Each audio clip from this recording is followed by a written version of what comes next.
Hi,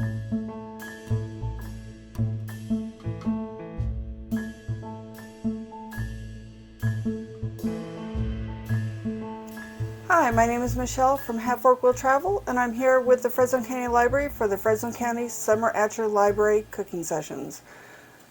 This week we're going to do fruit and veggie go-go, which will have fresh plum upside down cake, curried carrots, and to top it all off, a fresh squash and zucchini tart.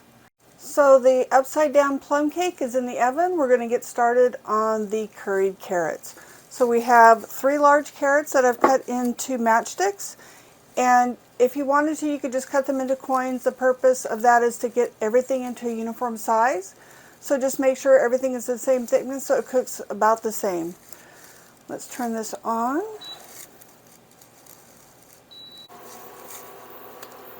Alright, so we want the pan to heat up to medium high a little bit. We're going to add in, we have about half a cup of water, just enough to put a small layer on the bottom of the pan while we add in the carrots.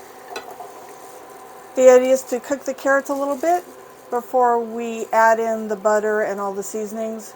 That way they're mostly cooked, but then we're going to finish them off with the melted butter and sugar and seasonings.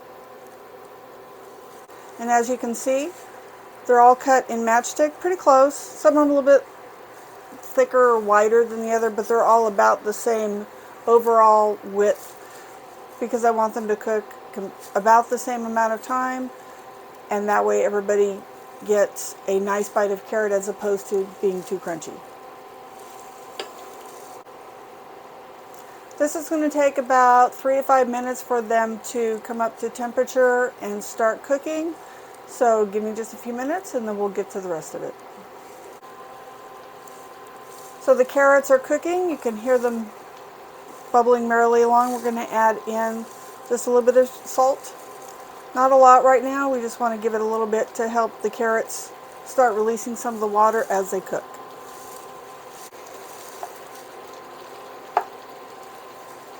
Alright, as you can see, the carrots are steaming as they bubble. It's not quite a boil, kind of a simmer. Again, we're going to let them go just a few more minutes before we add in the melted butter. Want to make sure that they're almost al dente, but not quite. So it's going to take a couple more minutes.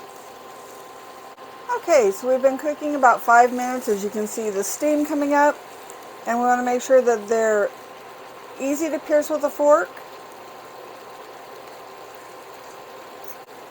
Some of these will finish as we glaze them with the butter, sugar, and other spices. Okay, so these have been cooking for about 7 minutes. You might need to go as long as 10 depending on your stove or heat source, how thick you cut the carrots, and how much you have in the pan. If you have as many as I do in this pan, then it's going to take a little bit longer. If you have only 1 or 2 carrots, then it's going to go a little bit quicker because the carrots are going to have more room to cook as opposed to a crowded pan, which this is, and I apologize, but I like cooked carrots. Alright, so I have the heat on medium. We're going to lower it just a little bit, and we're going to start by adding in the melted butter. And that's about a little over a 1/4 cup or half a stick of butter. And it's been melted and cooled. Now we'll let that melt in just a little bit.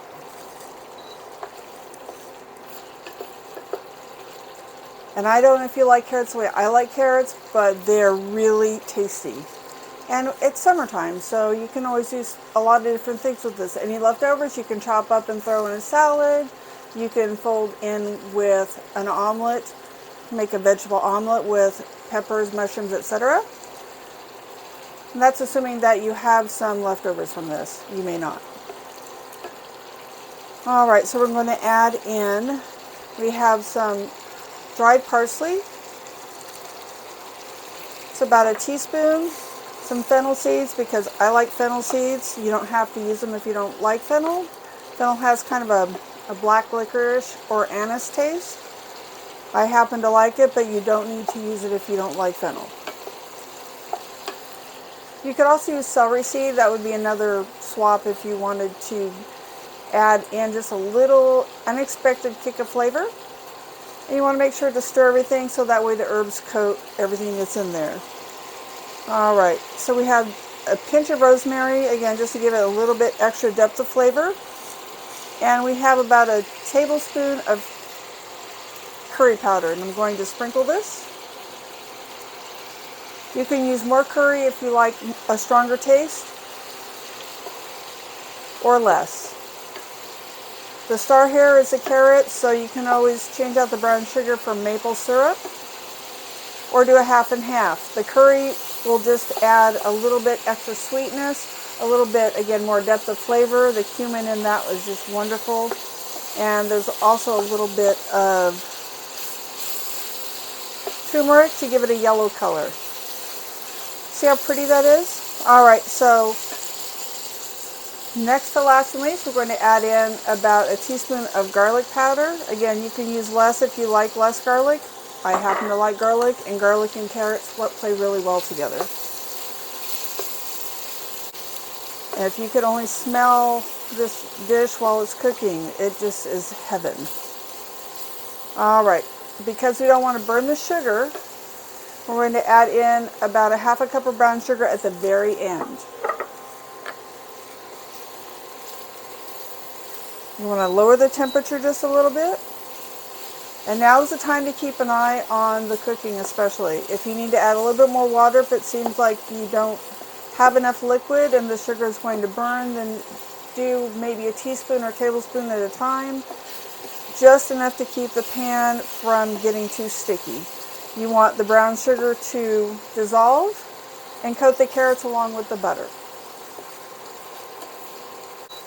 And we have about another 2 minutes at best, and we'll be eating carrots.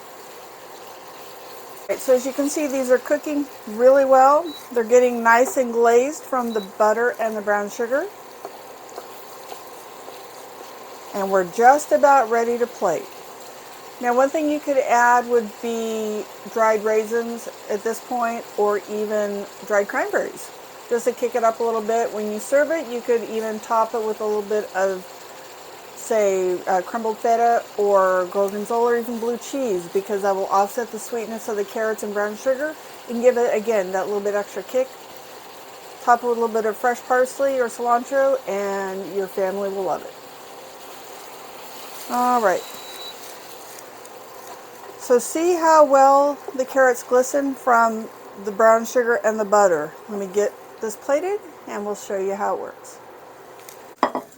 So this dish plates up very easily. All you have to do is take a really pretty plate and gently lay the carrots in the middle. Like I said, you could top it with a little bit of gorgonzola, blue cheese, a bit of fresh mint even would work. See how pretty that is? Now I'm going to taste one. Let's take a small one.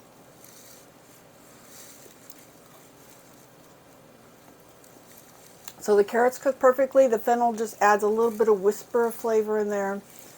The garlic accents the sweetness of the carrots along with the butter and the sugar, but not overpowering. It's really just a nice light side dish.